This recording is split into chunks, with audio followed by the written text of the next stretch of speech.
Tonight, huge legal and political questions surrounding Judge Brett Kavanaugh, that in the wake of a sexual misconduct allegation against him. We will take a look at the Supreme Court nominee's situation from several different viewpoints.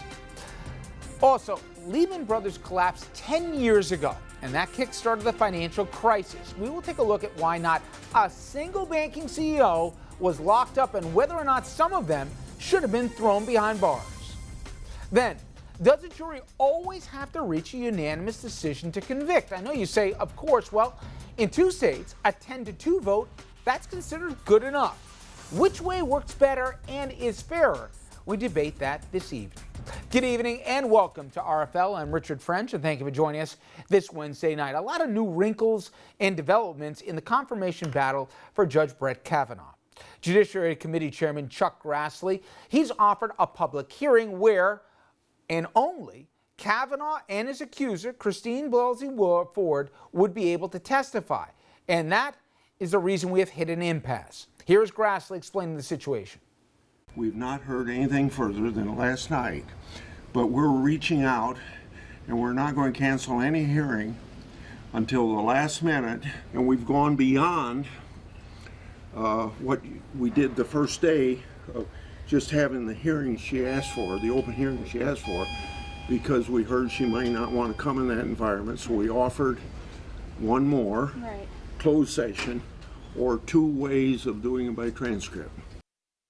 Democrats, they're asking to delay the hearing, but Grassley, he says no. He wants to proceed regardless of whether or not Ford shows up. This is an arbitrary deadline, I remind you. Also, Dr. Ford said she sent Grassley a letter saying that she wants the FBI to investigate before proceeding with a hearing, and that's something that President Trump is already on record as saying he's against.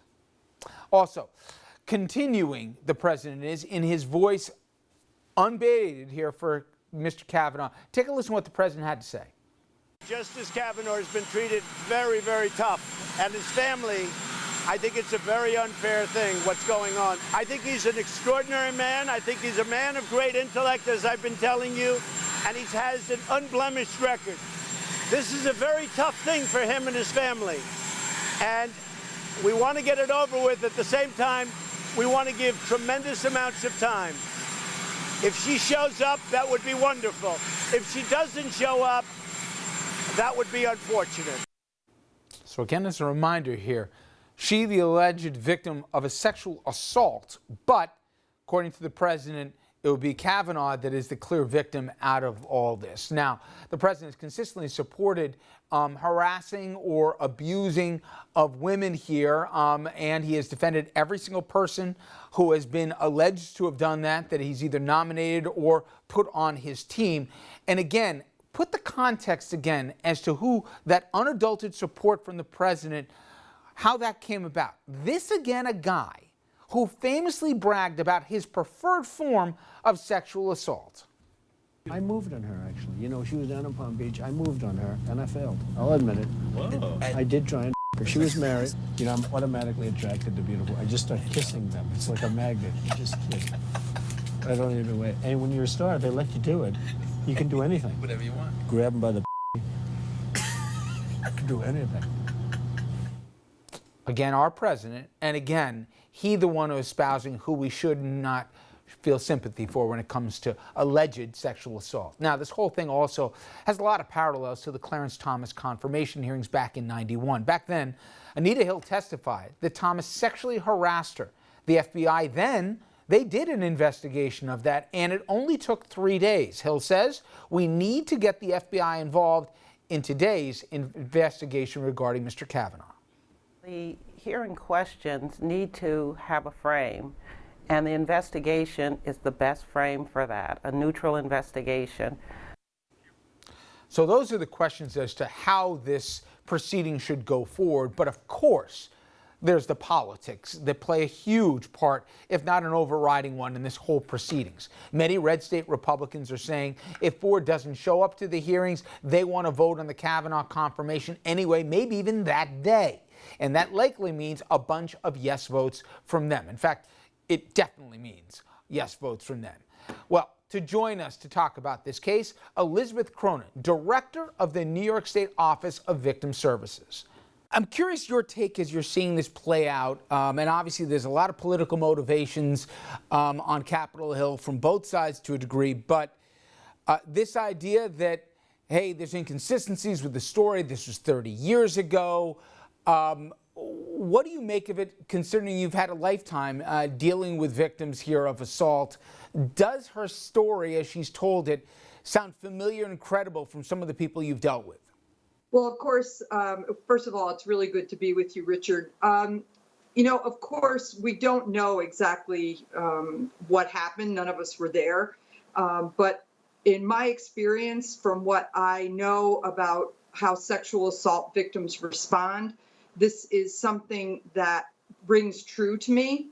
There are so many factors from the way she describes how she disclosed the incident, how this has tormented her for many years, her fear about coming forward, the way it's affected her life. You know, she puts another person in the room, which is unusual if she was making up a story like this, the delay in the outcry. And I think now her asking for an FBI investigation also goes to her credibility. And there's also the issue of corroboration. Now, we don't know what happened, but those notes from 2012 from her therapist's meetings where she detailed the same scenario we did, and also the alleged perpetrator, this isn't somebody who made this up out of whole cloth in the last 2 or 3 months. Again, we don't know what did or didn't happen, but the events as described, she described them 6 years ago. Correct. And it was something that came out as a result of, I think, some other therapy that she was going through. At the time, no one really knew the name Brett Kavanaugh, and it wasn't something that one would have been talking about because he was a household name like he is at this point. In addition to what you do now, you also were an assistant district attorney. In fact, you were the number 2 in that office. My question is, this on the face says, well, this has the potential to be a definition of he said, she said. Well, isn't that what the purpose of an investigation is? That at the end, when you do accumulate facts, they'll lean one way or the other. This isn't a criminal investigation, but it doesn't just have to be the words of these 2 people. That's what, in effect, this woman, this doctor is asking for is, take a look at this, FBI, see what you find, talk to other people that were there, and let the facts speak for themselves. Well, I absolutely agree. And I think the he said, she said thing really drives me crazy because it implies in some way that if he says it and she says it, that then she can't be believed, that it's almost that the default is that, well, then nothing happened. And that's not the case, because it's enough for a woman to come forward, or a sexual assault victim to come forward and say, this happened to me, that in and of itself can be evidence beyond a reasonable doubt if she's believed by the trier of fact, you know, in a criminal case. This is a lower standard because we're not talking about a criminal prosecution. We're talking about a hearing. And so it could be enough to have her come forward to say that this happened to her and that she was the victim of a sexual assault by this person. I agree with you that an FBI investigation is warranted.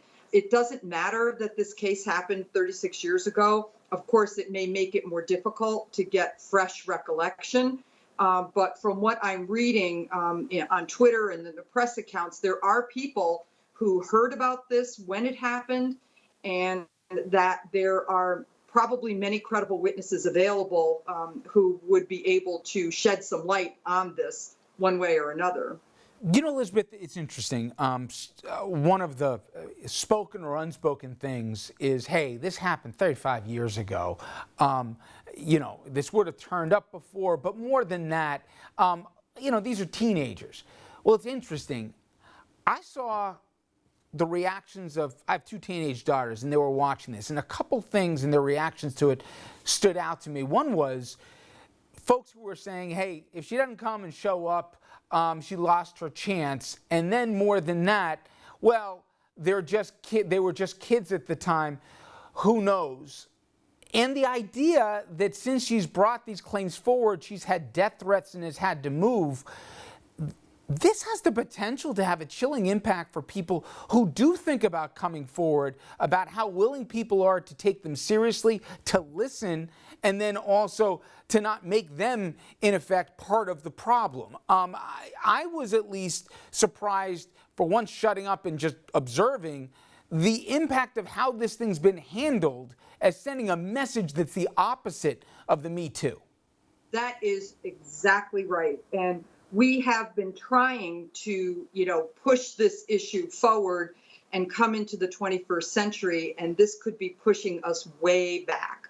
We have had many things that we've been working on that will make it easier for sexual assault victims to come forward and to be able to prosecute their cases. But this sort of reaction, and it's chillingly similar to the way Anita Hill was handled in 1991 when she testified before Congress. And you are exactly right that young girls your daughter's age, are the ones who are looking at that and saying, why would I ever want to come forward and speak my truth when this is the way that I'm going to be dealt with?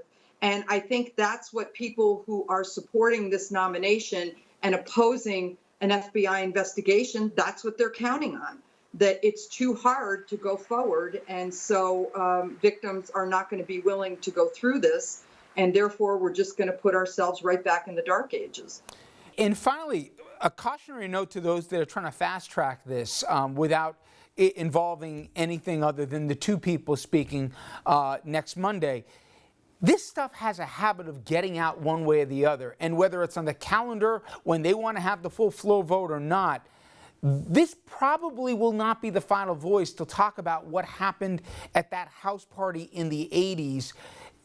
You can't unwind the clock, or it's very difficult after someone's confirmed. I would argue, forget about what's morally right or wrong from a practical level.